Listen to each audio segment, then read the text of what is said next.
prise, il dit, j'ai un moteur. Il dit, prends ma prise, tiens. Mais non, je ne veux pas prendre ta prise. Il dit, écoute, ça me fait plaisir. Il dit, jamais vu, il ne se connaissait pas. Et puis donc le gars a pris la prise, et puis au moment du repas, il lui a dit, écoute, tu n'as pas fait de commission, tu vas manger avec moi.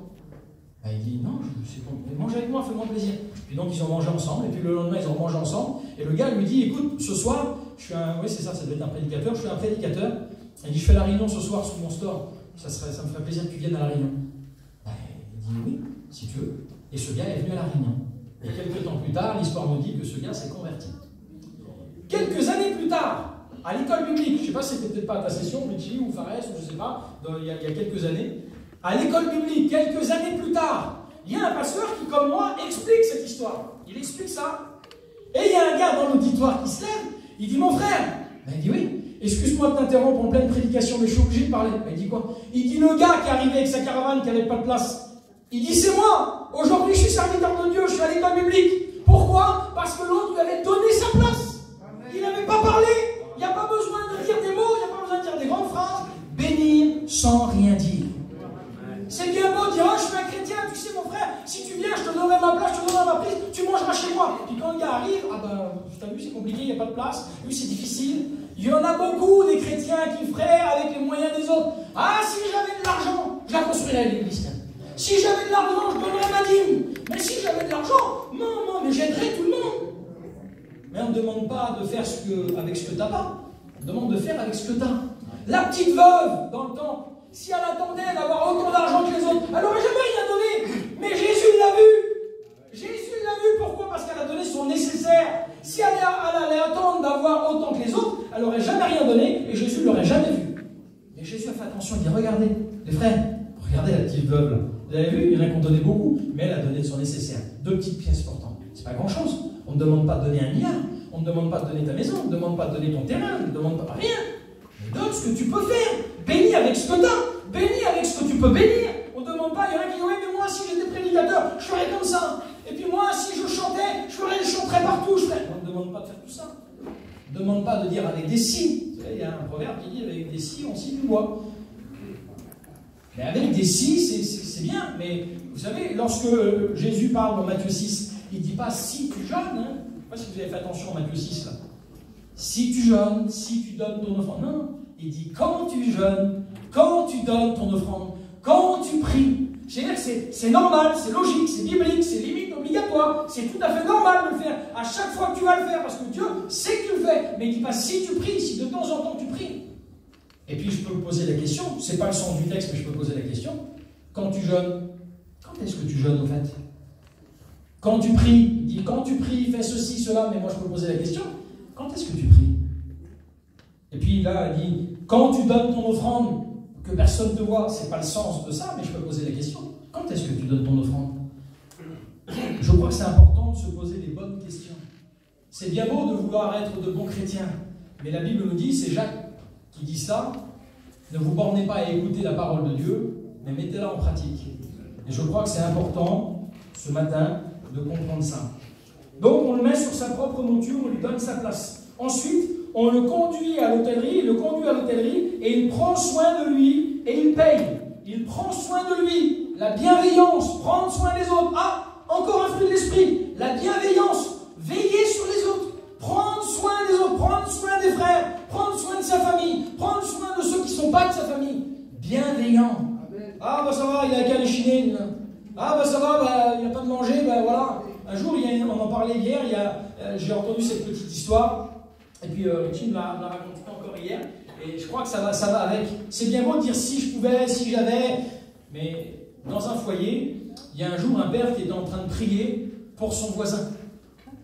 Et puis il disait, Seigneur, bénis-le, c'est un chrétien, bénis-le, pourvois ses besoins, tu vois qu'il n'a pas d'argent, il n'a pas ce qu'il faut, je t'en supplie, Seigneur, envoie quelqu'un qui puisse l'aider, qui puisse le bénir, qui puisse pourvoir à ses besoins, lui donner un billet. Puis il y a la petite fille qui était là, sa petite fille, je ne sais pas quel âge elle avait, 5, 6, 7 ans, puis elle écoute son père prier. Puis elle, pas du tout pour marquer, mais instinctivement et naturellement, elle va dans la chambre des parents, et puis elle sait où son père cache la tirelire, où il y avait des sous, peut-être une enveloppe, je ne sais pas. Elle prend quelques billets de l'enveloppe, elle sort dehors, elle frappe à la porte du voisin. Bonjour monsieur, oui. Tenez, vous avez besoin d'argent? Oui. Tenez. C'est de la part de mes parents. Et c'est de la part de Dieu. Monsieur, il est bouleversé. si, ma petite, mais comment ça se fait ça? Et puis la petite s'en va. Et puis lorsqu'elle revient, son père lui dit, mais t'étais où, ma fille? T'es peut-être partie où? Bah dit, papa, j'ai été exaucé ta prière. Mais comment t'as été exaucé ma prière? Bah oui, je t'ai entendu dire, Seigneur, bénis le voisin, donne-lui de l'argent pour voir ses besoins. Alors t'as vu la petite tirelire, l'enveloppe là? T'as pas touché à l'enveloppe? Bah t'as vu la petite enveloppe là-bas, là, il y avait des sous dedans. Dis-moi pas que t'as touché à l'enveloppe. Eh ben je les ai pris, tu les as pas donnés au voisin. Mais je les ai donnés au voisin. Ben papa, j'ai exaucé ta prière. Je crois que c'est important de prier, mais je le dis souvent, mettons des bras et des jambes à nos prières. Mettons des bras et des jambes à nos prières. C'est bien beau de le dire, mais c'est mieux de le faire.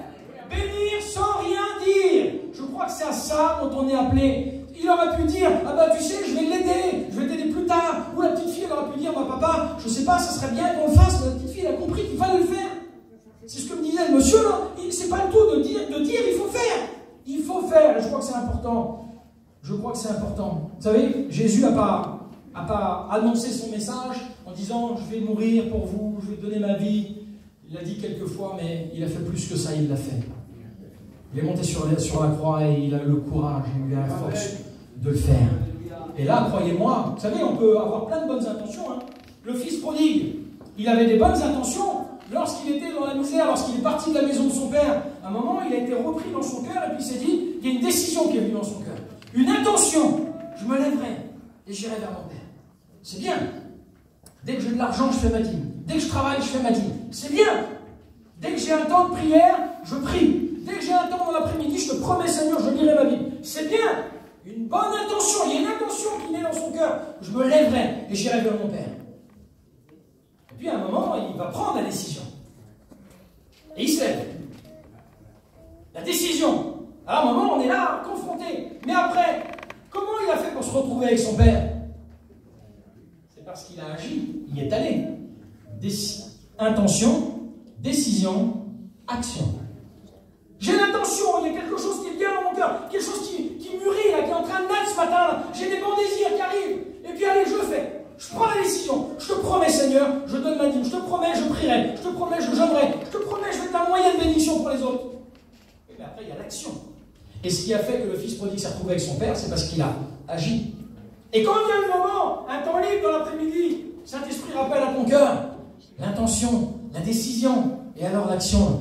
Ah bah Seigneur, je suis fatigué, attends, je vais regarder la télé.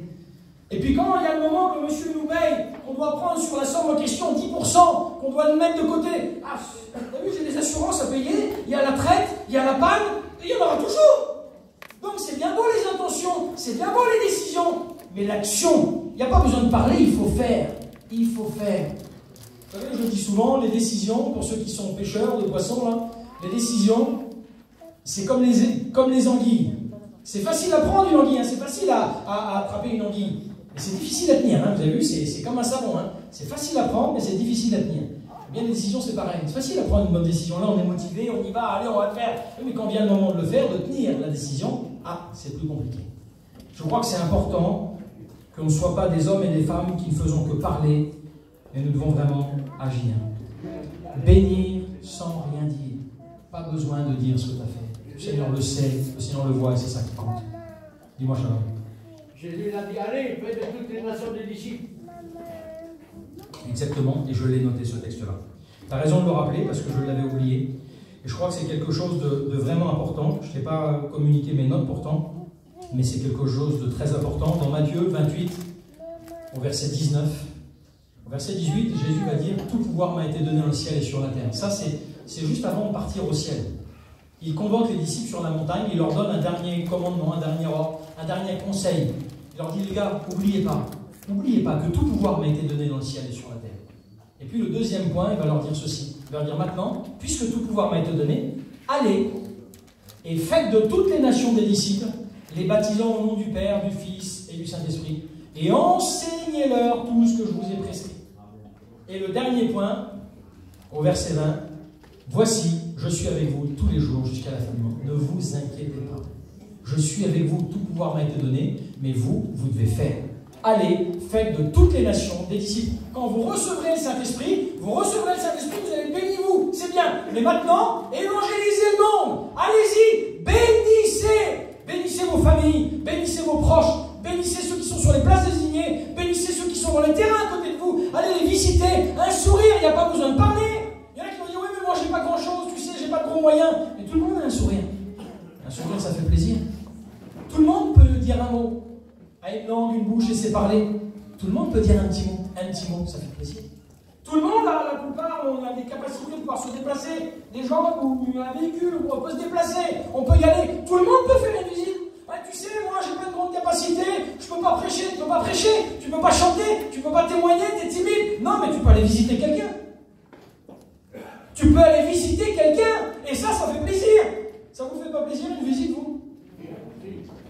Et pas seulement d'un pasteur, une visite d'un pasteur, mais une visite d'un chrétien, d'un frère. Une visite de la famille seulement. Parlons même pas d'un chrétien, d'un pasteur. Une visite de la famille. Si votre frère ne vient pas vous voir, votre soeur, ça va vous attrister. Vous n'allez pas être content et vous allez reprocher. Comment ça fait que tu ne viens pas me voir? Pas possible, tu viens jamais me voir, t'es mon frère, tu viens pas me voir. Ça fait une semaine, tu passes devant chez moi tous les jours et tu viens pas me voir. C'est ton frère dans la chair. Mais alors, on n'est pas frère en Christ? Ou alors peut-être que c'est que des mots, la parole de Dieu. Ni juif ni grec, c'est peut-être que des mots. Ça reste une parole. Alors si ça reste une parole, on devient des religieux. Parce qu'on le dit à l'église, mais on ne le fait pas en dehors. Mais bénir sans rien dire, c'est pas seulement le dire ici, parce qu'il n'y a pas besoin de le dire, mais c'est de le faire dehors. Et dehors, prendre son auto et d'aller visiter son frère en Christ. Et son frère dans la chair aussi. Ou sa sœur en Christ. Ou le pasteur, ou le chrétien, ou la chrétienne, ou le rétrograde. C'est ça, bénir sans rien dire. Il n'y a pas besoin de parler beaucoup. Et ça fait tellement plaisir, une petite invitation. Mon frère, demain, pas chez moi, je te ferai un petit café. Moi, je vais dire à ma femme à faire un café. Mais peut-être que madame, elle n'est peut-être pas décidée non plus à faire un café. Alors, je ne peut-être pas trop le dire. Mais tout ça, c'est lié, tout ça, ça va ensemble. C'est une petite parenthèse que je fais. Mais je crois que c'est important. Bénir sans rien dire. Vous savez, même si on n'a pas grand-chose, je l'ai déjà expliqué peut-être ici, je vais terminer maintenant. Même si on n'a peut-être pas grand-chose. Donc, comme je vous l'ai dit tout à l'heure, le Samaritain, il prend soin de lui, donc la bienveillance, toute la nuit. Il reste toute la nuit avec le gars. Il attend. Ça veut dire quoi? Qu'il est patient. Ah, la patience. Encore un fruit d'esprit. Le Samaritain, tous les fruits d'esprit, la patience. Et puis, qu'est-ce qu'il fait? Il paye. Il paye pour lui. Ah, c'est quoi ça? La générosité, la bonté. La bonté, c'est pas un fruit d'esprit, ça? Les frères, les étudiants, les pasteurs, c'est pas un fruit d'esprit, la bonté? Alors, il a tous les fruits de l'esprit. Le Samaritain, ça nous représente Jésus. Il a tous les fruits, lui, il a tout. Eh bien, nous, on ne doit pas avoir les mêmes sentiments qu'il était en Jésus-Christ. Oui ou non? Alors, si lui, il les a, moi aussi, je veux les avoir. Moi aussi, je veux vivre la vie de l'esprit. Moi aussi, je ne veux pas que ce soit que des paroles ici en l'estrade. Je ne veux pas que ce soit que des mots récités dans une prière, dans une église. Je veux que ce soit une réalité dans ma vie de tous les jours. Parce que sinon, je passe pour un rigolo, moi, derrière l'estrade. Et j'ai pas envie. Et vous non plus. Et je crois qu'on est appelé à pas simplement dire, mais à faire, à bénir sans rien dire. Alléluia. Et puis à faire avec ce que l'on peut. Même si on n'a peut-être pas grand-chose, comme on le disait tout à l'heure. Martin, la semaine dernière, a prêché sur ce sujet. J'ai rien. Il a pris plein d'exemples dans la Bible d'hommes ou de femmes qui n'ont peut-être pas grand-chose. Mais Dieu s'est servi de eux. S'est servi de eux. Et il y a quelques années, peut-être je vous l'expliquais ici, je me souviens, on était en train de discuter avec des foyers, puis il y a les femmes qui étaient en train de discuter, puis il y a l'autre qui disait toi c'est bien, t'es pas vaillante, toi, quel témoignage que t'as? Elle dit oui, voilà, je fais ce que je peux, puis c'était vrai, puis elle était vaillante, un bon témoignage, elle était à l'aise sur l'estrade, c'était une merveille son témoignage. Et il y en a ici qui ont vraiment, vraiment des beaux témoignages qui sont encourageants pour l'Église. Et puis il y en a une autre qui disait moi je sais pas trop témoigner, mais voilà, mais l'autre a dit oui, mais ta prière à nous bénit. Si tu savais comment nous bénit ta prière, peut-être, oui, et c'était vrai, tout ça c'était vrai, il n'y avait pas de fausse humilité, il faut reconnaître aussi les talents dans l'église. Puis l'autre c'était ton prophétie, puis l'autre c'était son chant, et puis il y a tout ça dans l'église, on a la chance d'avoir tout ça. Puis il y avait une petite sœur qui était là, moi j'étais avec eux, il y avait une petite sœur qui était là, et puis qui disait les sœurs, vous êtes vraiment, c'est bien, puis vous avez des qualités, puis moi j'ai pas. Elle dit je ne sais pas chanter, j'ai du mal à prier parce que je suis timide, alors là témoigner, n'en parlons pas, c'est compliqué pour moi.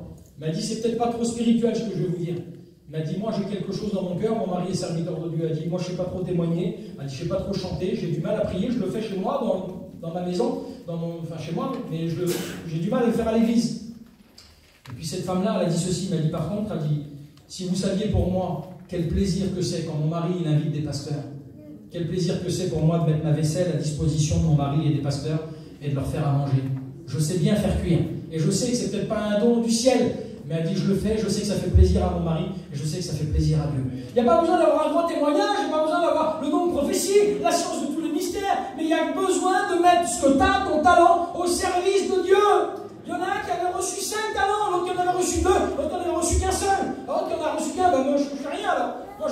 Mais si Dieu t'a donné un talent, c'est pour le faire valoir ton talent. Même si c'est qu'un seul talent. Ah, t'en as peut-être pas 5, tu en as peut-être pas 10, pardon. Mais t'en as un, ça suffit. Fais avec ce que tu as. Si t'as une prière, fais-le de tout ton cœur. Si c'est d'aller dire un mot, d'aller faire une visite, d'aller faire du café seulement, d'inviter les gens à manger, peu importe ce que tu fais, mais fais-le pas pour les gens. Parce que sinon, tu n'auras pas de récompense, et puis ta récompense, ça ne sera pas bénéfique, et puis un jour ou l'autre, de toute façon, tu seras mal vu, peu importe. Mais fais-le pour Dieu, fais-le pour Dieu. Moi, je suis content que lorsque je suis chez moi, et puis que je fais un petit repas, puis que ma femme va faire un repas pour les frères, qu'il y a les frères qui viennent manger chez moi, c'est un bonheur d'inviter quelqu'un, que ce soit l'été en mission, n'importe où, c'est un plaisir, parce que j'ai la chance d'avoir une femme qui a cette qualité, elle est hospitalière, et je sais qu'on invite un tel à manger, oui, alors on fait un petit repas, et puis on met tout notre cœur pour faire un petit repas. C'est pas grand-chose. J'ai pas prêché là, j'ai pas évangélisé, on n'a pas chanté de cantique, on a juste invité quelqu'un à manger. Et puis quand on invite quelqu'un à manger, à chaque fois, moi je le fais des fois avec elle, mais à chaque fois je me place devant Dieu, je dis Seigneur, tu vois ce repas qu'on doit faire, quand je dois aller chez quelqu'un, ou quand il y a des gens qui viennent chez moi, tu vois ce petit repas, je veux qu'il y ait un mot de Dieu, Seigneur, sers-toi de moi, rends-moi utile, Seigneur, c'est pas grand-chose, mais je puisse peut-être avoir un mot pour quelqu'un pendant le repas. Et puis on met des petits versets sur les assiettes, et puis ça permet d'entamer les choses de Dieu. Et de discuter des choses de Dieu. Et c'est souvent un moyen de bénédiction. Pourtant, c'est pas grand-chose. C'est un repas. Ou ça peut être pareil pour un café. Faites pareil pour un café. Ou peu importe, un petit thé l'après-midi, n'importe quoi. Mais faites-le bénir sans rien dire. Il n'y a pas besoin de parler beaucoup. Il y a besoin de faire. Et dans cette année, dans cet hiver qui arrive, vous savez, la bénédiction, elle est communicative. Et bien dans cet hiver, je veux essayer, moi je veux le faire aussi, je veux essayer de parler moins et de faire plus. Je crois que c'est important. Amen. J'avais d'autres choses à vous dire, mais je voudrais qu'on puisse prier le Seigneur maintenant. Et le faire de bon cœur. Et le faire de bon cœur. Tout ce que vous faites, faites-le de bon cœur, comme pour le Seigneur dit l'apôtre Paul. Le Samaritain, il était ému de compassion, il s'est approché calmement, il a soigné les plaies avec de l'huile, avec du vin, il a mis sur sa monture, il a donné sa place, il était à l'hôtellerie, il a pris soin de lui, il a attendu toute la nuit, il a payé. Donc il a l'amour, il a la paix, la douceur, la joie, la bienveillance, la patience, la bonté. Tout ça, c'est les fruits de l'esprit. N'espérez pas être un vrai moyen de bénédiction pour les autres si vous ne vivez pas la vie de l'esprit. Il faut impérativement que vous laissiez la place au Saint-Esprit dans votre cœur, dans votre vie, pour que lui puisse vous rendre meilleur. C'est lui qui va vous aider à bénir les autres. C'est lui qui va vous aider. Mais pour qu'il puisse vous aider, pour qu'il puisse être dans vos cœurs, il faut que vous fassiez ce qu'il y a à faire. Il faut que vous ayez une vie, vous efforcez d'avoir une vie d'intégrité, une vie de sainteté, le plus possible, de plaire à Dieu le plus possible, dans votre vie quotidienne, dans la vie de tous les jours, dans votre langage, dans vos pensées, dans votre attitude, dans votre comportement, une vie de sainteté. Le Saint-Esprit nous est symbolisé avec une colombe, et une colombe, elle ne reste pas où il y a de l'impureté, elle ne reste pas où il y a de la souillure, elle ne reste pas où il y a du bruit, elle ne reste pas où il y a de la boue, elle ne reste pas. Il faut qu'il y ait de la sainteté. S'il y a de la sainteté, alors la colombe reste. Eh bien, je crois que c'est pareil dans les choses de Dieu, j'en suis sûr et certain même. C'est que si vous avez une vie de sainteté, vous vous efforcez à vivre une vie de sainteté, chaque jour, tous les jours, que ce soit pas simplement une intention ce matin ou une décision, mais que ce soit une action réellement, disant Seigneur, à partir d'aujourd'hui, dans cet hiver, je veux m'efforcer de vivre une vie de sainteté encore plus qu'avant, une vie d'intégrité encore plus qu'avant. Je veux vraiment vivre la vie de l'Esprit. Je veux que le Saint-Esprit me communique, Seigneur, ce que tu veux de moi. Je veux rentrer dans mon mandat, rentrer dans mon appel, rentrer dans ma destinée, dans ce que tu as prévu pour moi. Seigneur, je veux vivre la vie de Dieu. Je veux vivre une vie bénie. Je ne veux pas me contenter d'un hiver supplémentaire avec une vie chrétienne terne, fade ou monotone, à recommencer et encore.